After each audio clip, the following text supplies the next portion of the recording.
Hi Libra, this is Jav.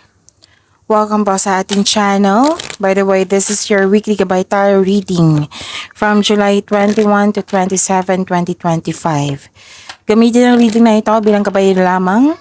Kung naka-resonate kayo, comment down. Kung hindi kayo naka-resonate, ibigay niyo po sa iba kasi general reading po ito. Kunin niyo lang po kung ano yung naka-resonate sa iyo. This is for you, Libra.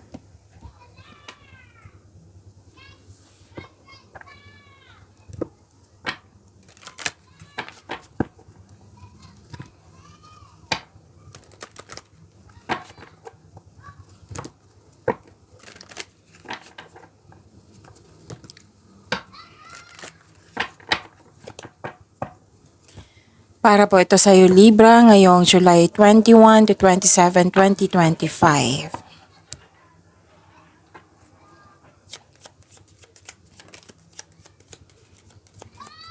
Maraming salamat po. Maraming salamat po sa inyong patuloy na suporta.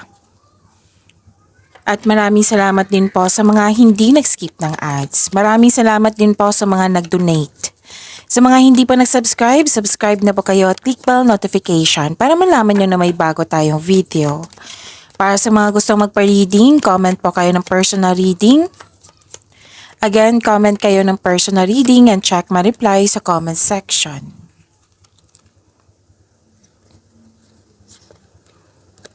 Ang ganda. Libra. Okay. Career stability. Yes, career stability and may dumating na opportunity or project na bibigyan mo ito ng long-term plans. And prosperity is yours. Wow, Libra, claim niyo po. Solusyon sa inyong problema, may sagot na sa inyong mga katanungan. May nakita kong paglilipat sa malayong lugar. At may nakita rin ako ditong makakatanggap kayo ng good news. At may new beginning. Oo, new beginning po. This is change for the better. Okay? Maaari din nag-announce kayo sa grupo ng tao at nagulat sila. Pwede din nakatanggap kayo ng balita na may buntis or nanganak or ikakasal.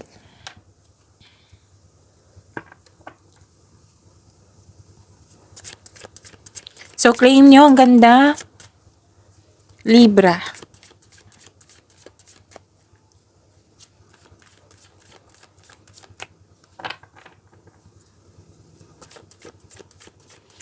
Energy po ni Libra ngayon July 21 to 27, 2025.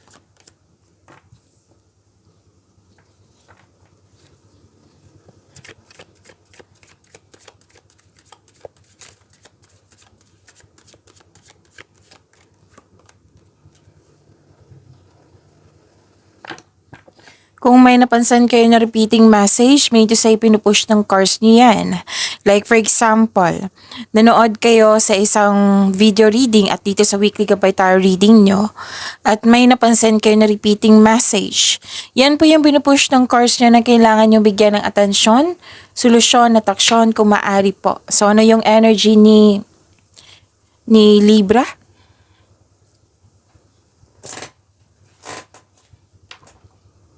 Ilan sa inyo may iniisip na Gemini? May sinasabi sa akin ngayon. Okay. Clarity, new ideas, new beginning, which is nag-clarify dito sa inyong oracle card. Okay? Nagkaroon ng determination. Maraming ideas na bibigyan mo ng aksyon para magkaroon ito ng maagang resulta.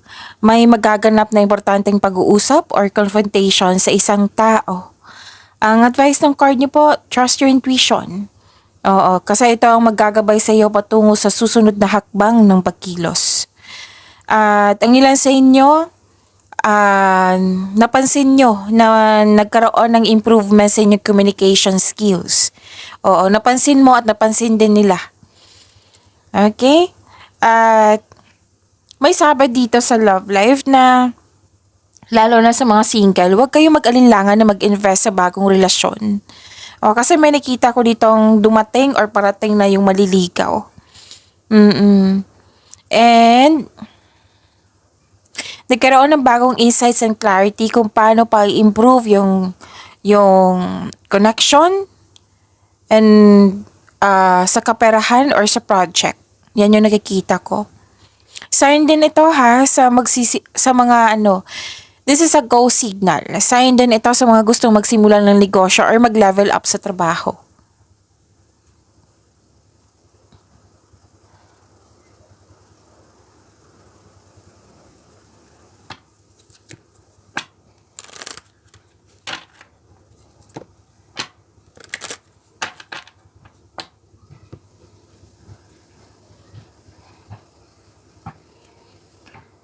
Okay.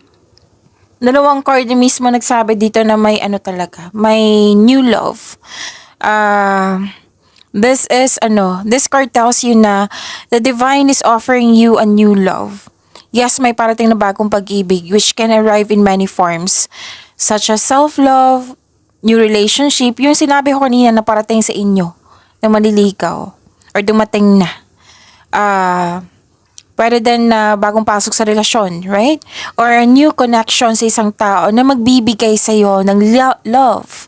Magbibigay sa'yo ng love, peace, and happiness sa iyong buhay. So, this card asks you to be open sa pagre-receive ng gift na ito dahil ito ay nakatadhana sa'yo. And open your heart and receive the emotions around you. So, may renewal of love ako nakikita dito.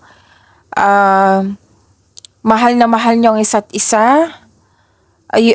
Nagkaroon ng positive emotions flow. Yung sabi ko kanina sa inyo na maaaring makatanggap kayo na may buntis or the arrival of a new baby, andito. Andito rin. Pwedeng may buntis or the arrival of the new baby.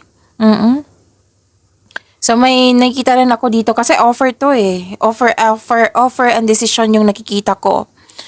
And may job opportunity or new source of income na maaring makainahan sa inyong kaperahan po.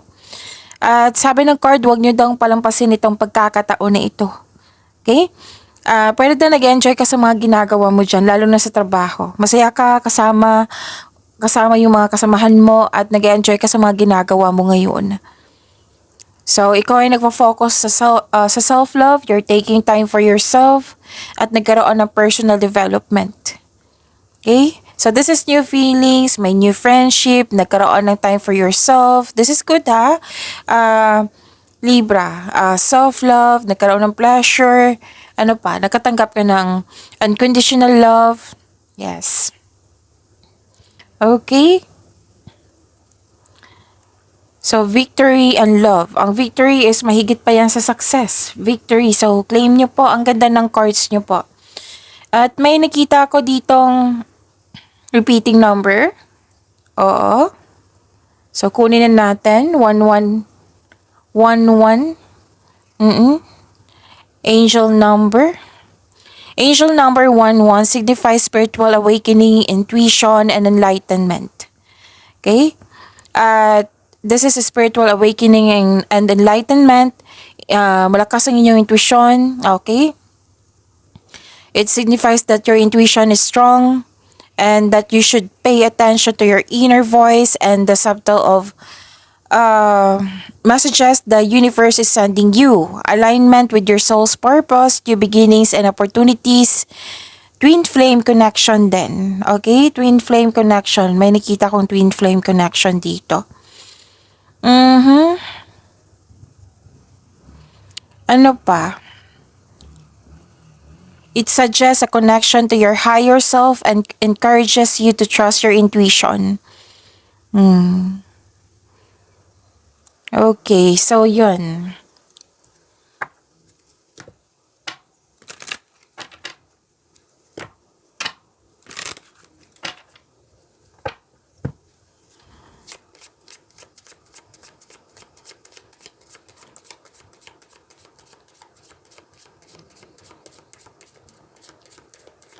Angel number 1414, embrace healing. Healing is taking place in your life. Allow it to bring positive transformation. Wow, this is healing. Wow, ang ganda. Claim niyo po.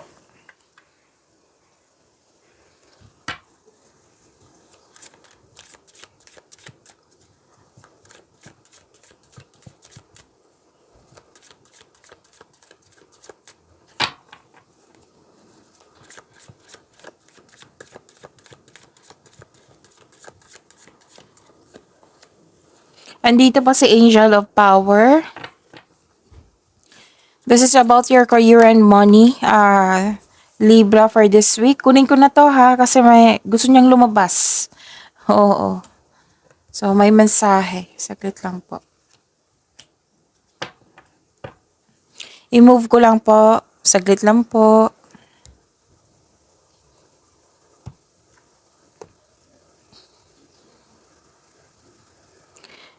Sa career and money nyo po from July 21 to 27, 2025. Ganun pa rin. Yung sinabi dito na repeating message, malakas ang yung intuition. Diba sa Angel 11, Angel number 11 at dito rin sa tarot cards nyo. Malakas ang yung intuition. At kung merong mga sekreto or maluloko or nanloko, malalaman mo yan kasi mataas, malakas ang iyong intuition. Nakikita ko rin dito, self-study. Oo. At may feminine energy dito na malaki ang kanyang influence. Pwedeng ikaw ito or siya. May changes. Nakatanggap kayo ng wisdom message, common sense, awareness. Makinig po kayo sa inyong intuition. Maaring may panawaging spiritual na parating sa iyo. Naghahanap ka ng sagot sa inyong mga katanungan dito, solusyon sa inyong problema.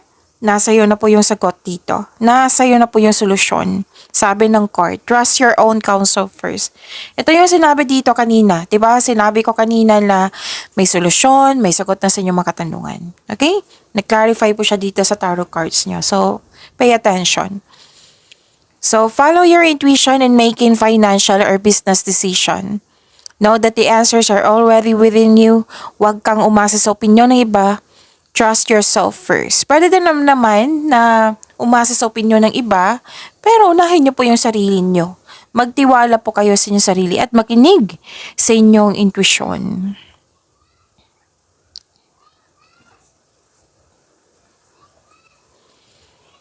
Okay. Success and enjoyment.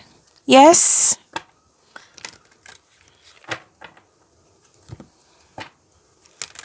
Financial security is yours. Relax and enjoy mo yung achievement mo. Take a break. Oo. Para sa pagbalik mo, recharge ka na. Recharge ng energy mo. Work can wait. You'll still be abundant after a well-deserved vacation. So, this is a time of enjoyment.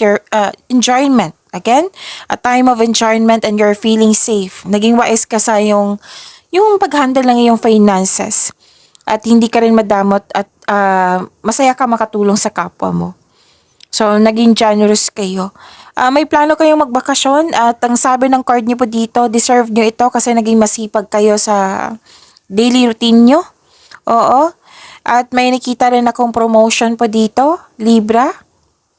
Pwedeng literal na promotion, pagtaas na kita, pagtaas sa sweldo, maraming orders, maraming, ano tawag dito? Maraming project. So, this is your lucky week. Sabi ng card, lahat ng tinanim mo nagbo-bloom. So, claim niya po. Libra, ang ganda po nito.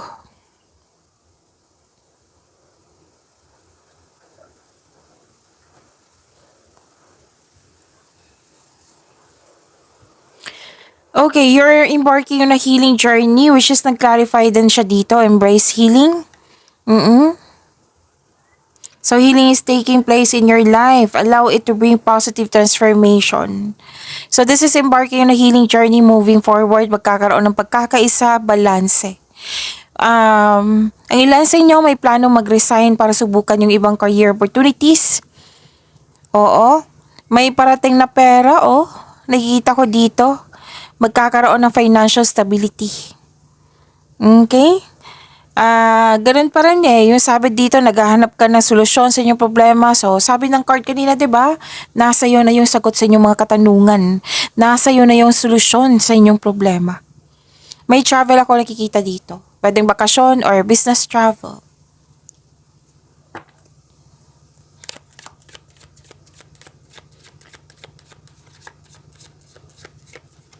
Andito po si Angel of Power, right?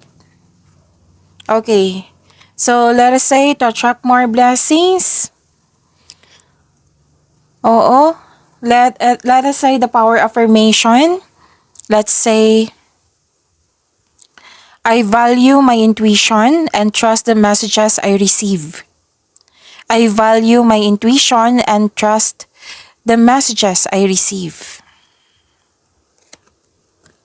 Independence. Manage money yourself. Independence guarantees security. Don't depend on others. So, kailangan mong i-manage yung money mo. Monitor and control. Save. Save money. Kasi nga may parating na malaking pera dito. 'Di ba? Sinabi kanina.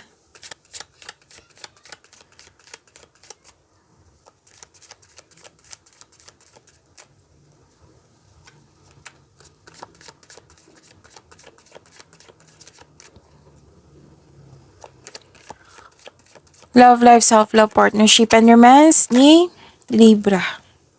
Andito po si Angel of Peace.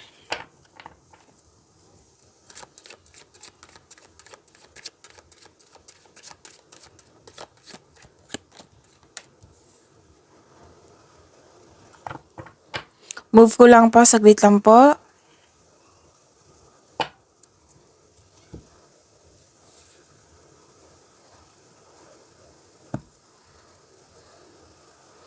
Angel of Peace.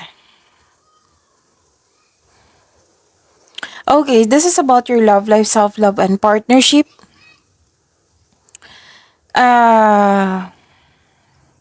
Balanse to nagbabalanse. Nagkaroon ng pagkakaisa, moderation, divine timing, katahimikan, combination of forces, yung nagtutulungan, realization. Please know that you are divinely guided. Oo. Libra. At okay, you're divinely guided. Maaring nagbigay ito ng sign sa pamagitan ng isang tao or kaibigan na maaring makatulong sa struggle mo ngayon.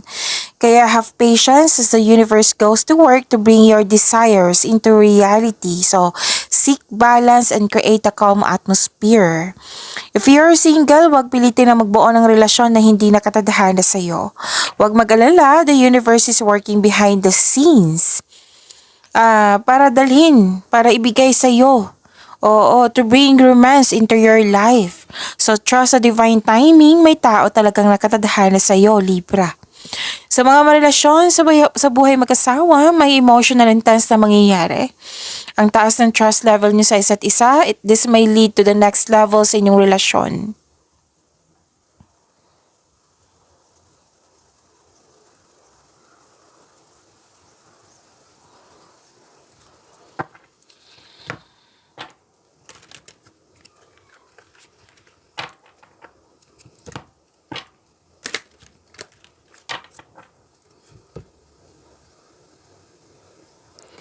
So, let us say the power affirmation of this card, Angel of Peace. Oo. Let us say, I sense my angels' loving guidance around me. Again, I sense my angels' loving guidance around me.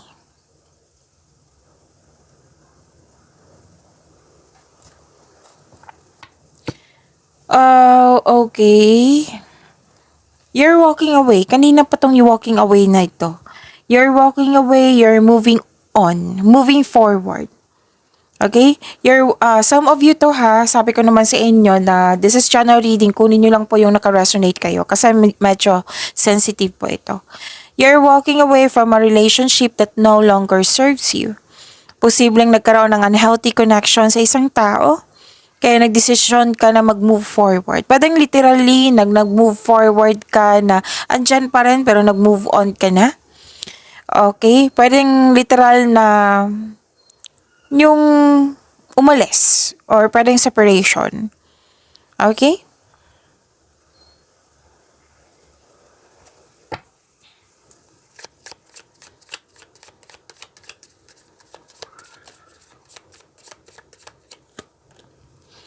Long distance. Love knows no distance. It transcends time and space. Pag-imanin niyo po yung blessings sa binigay sa inyo. Libra, see you tomorrow. Maraming salamat po.